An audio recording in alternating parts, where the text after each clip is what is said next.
Okay, everybody. I know we started this a little bit early, so I'm going to be giving a couple of minutes for people to trickle in here, and I'm going to start then our kind of brief presentation here about lead docket automations.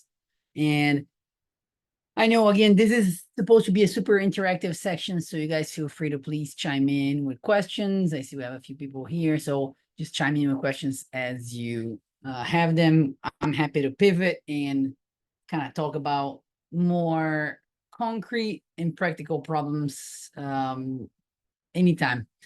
We normally have some data, some content that we want to put out here, so you can at least have something that you're going to learn, even if you don't have specific questions. But these sessions are really designed to be a hands-on practical help sessions. Okay, so these presentations are fillers in the sense of, if you don't have questions, that's okay. We got some stuff to go over. So what I would like to cover today is lead docket automations. And I know this is a broad topic and it could mean multiple things. What I'm going to focus today is a feature of lead docket called automation rules, which is an add-on to lead docket. It's something that doesn't come on automatically turned on in your lead docket. So if you don't know about it, you may not even know this is a possibility, because it's not going to be turned on for your lead docket by default. There is usually a cost associated with turning it on, although we don't really know exactly the details. And I know it's not expensive, especially in low volume. It's actually something quite affordable. So I'm going to share my screen. And what I mean about lead docket automations is, drum roll, here it is, sharing my screen. All right, so when you go into your lead docket, you are familiar with these pages in here, and on the left side, you have your manage tab. This manage tab, when you open it, has all of your, settings tabs. This very first one that I see here is called automation rules. If you don't see it in your lead docket, is you don't have it turned on, right? You have to talk to your lead docket account representative or account manager for File Finder lead docket, and they will be able to turn this on for you. What automation rules does in a nutshell? Now I will explain that to you guys. So it has a few capabilities or a few features under it. So when I go in here and it says, what do you want to automate? It can do these 4 things. Now, it may seem like only 4 things, but there's actually 4 things that can do a lot with it, because they can be used in combination with other features as well, such as message templates or task templates and other things. So what I would like to cover are some use cases, and then maybe show you even a little bit of some of the configuration of those automations. So the most common use case that I think I've seen it maybe 2 or 3 common use cases. One of the most common ones are using to automate your referrals. So when you refer out a case, Lead Docket has implemented, maybe about a few months ago, the referral groups. And what the referral groups is if you go into your referral sources, then you have referral groups turned on. You'll have this little option here that says referral groups. What this does is it actually allows you to combine multiple referral partners under one group. And when you refer a case, you refer to this group. And the automation then goes through each one of the firms in that group based on a time or on a response. So let's say I refer out a case here on this Shade referral group. It's going to go to this first firm and then to the second firm. When it goes to the first firm usually have the ability to accept it or decline it. So if the first firm says, okay, I'm going to decline this lead, I don't want it, the lead then automatically gets passed on to the second firm. And so on. If you have more firms, you can have several firms in the same group. The other rule is you can send it to one firm and wait a certain period of time. If they don't reply within 12 hours, you move on to the second firm. So this allows you to create your referrals in an automated way, spread them to multiple partners without touching, right? This is all automated. The way to do that is by the combination of referral groups with the automation rules. And here's an example of like one automation that is used in this scenario is you create an automation that's going to change the status. And what it's going to do, it's going to trigger when a status is changed to refer declined. So when the status is changed to refer declined, you can select some case types if you want to narrow it down. You can use some other filters and criteria if you want to narrow it down. But then what you're going to do is you're going to put it back on the referred pending review and continue to the next referral in the group. So fairly straightforward in a sense is I send out to firm number one, they declined it. When they decline, this automation picks it up and says, okay, it's been declined. Let me put it back under pending review, but go on to the next firm on the group. So this is one example of that automation. And then I'm going to create right now, it may get a little technical, but I'm going to show you how to create the second automation, which is based on the time change. So I'm going to say pending review. So it's been in pending review over 12 hours. What it's going to do, it's going to move to next firm.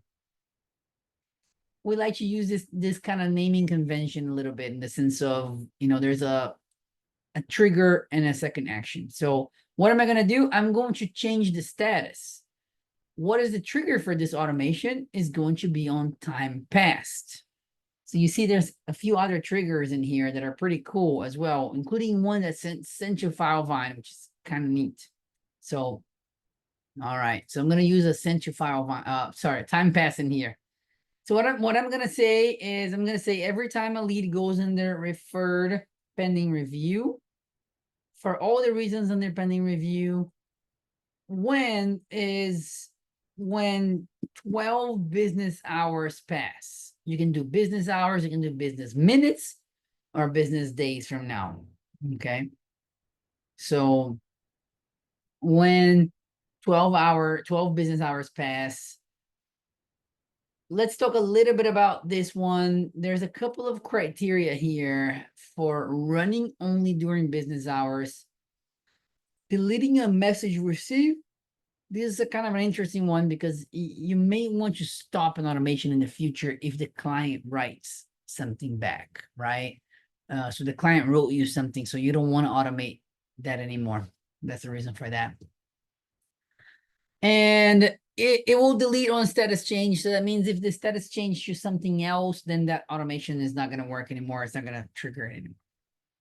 Then what I wanted to do is I wanted to then put it under referred pending review again, and it's going to continue to the next firm in the group. So this is the automation that's going to then pick it up after 12 hours and then move it on to the next firm. So I'm going to save that one. That's the next move to the next firm for the referral status. Okay.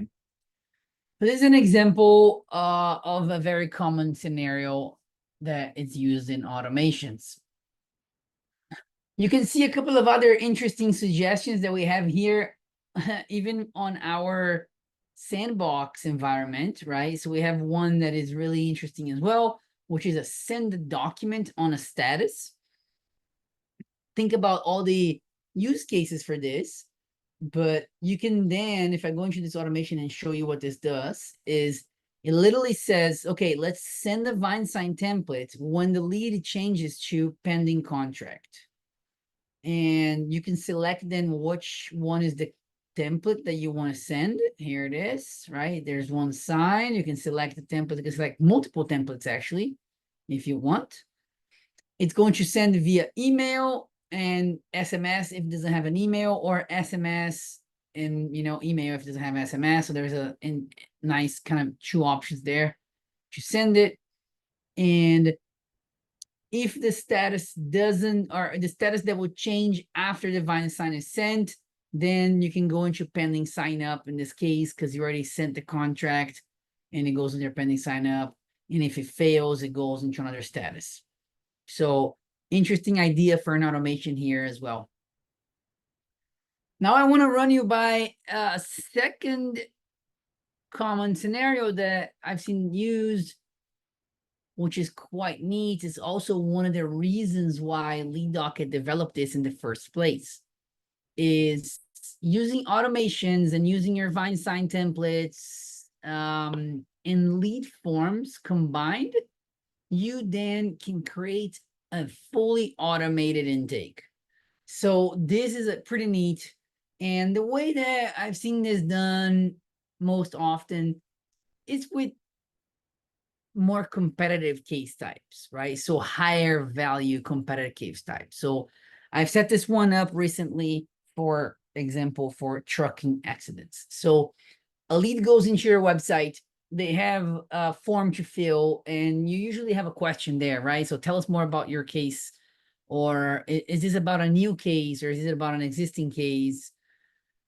If they click, oh, I would definitely recommend having some type of case type indication, right? Is a truck involved in your accident? That's a great question there. Or like I said, is this about a new case? Is it about an old case? So they answer those questions on the website. You will then be familiar already with opportunities or integrations that would then populate an opportunity automatically in here in your lead docket based on that website fill out. So lead goes in, fills out your website, an opportunity is created in lead docket. It's turned into a lead automatically. The lead receives a lead form back saying, hi, thank you for submitting your request, your inquiry on our website. Please answer these 4 questions so we can determine how to better assist you. The client gets a lead form. That's a link, very easy to fill out. They click on it, they see their name is already populated. They fill out maybe 3 or 4 questions, such as, have you been injured? This, one common question that I've seen is, was your accident within the last 90 days? And that's a question that can be used to as a criteria later on, and to protect yourself on SOL cases or approaching SOL cases. And then maybe you can ask, state of the incident and something like this. They answer those questions. Keep in mind, nobody touched this lead, right? This is all automated at this point. They would answer these questions. When that question comes back into lead docket, an automation rule that, like I just showed you here, the automation rule picks it up, and I can have a send document automation that will send them a contract if they qualify on certain questions that they were answered.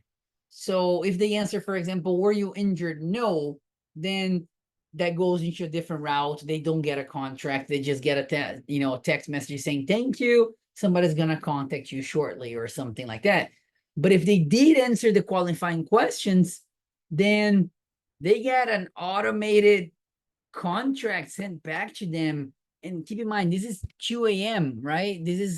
It prevents them from attorney shopping and going out and looking at 2 or 3 other websites, because they're engaged with you right from the moment that they sent you that message on your website. So they reply back to that message. They get a form, they fill out the form qualifies them, they get a contract. That contract comes in, they sign the contract, and when they sign that contract, that lead can be pushed into FileVine, all using those automations. So it's not a simple automation. I wouldn't try to do it right now on this call. But you can there's a send to FileVine automation. So it actually is a combination of 2 or 3 different automations to accomplish this workflow that I just talked about. It gets a little bit more complex, so I wouldn't be able to do it right now on this call, but that's definitely something that's possible to do. So in that scenario, lead can fill out a form on your website or submit a chat or anything like that, gets automatically signed up and waiting for you the next day to review and contact them back.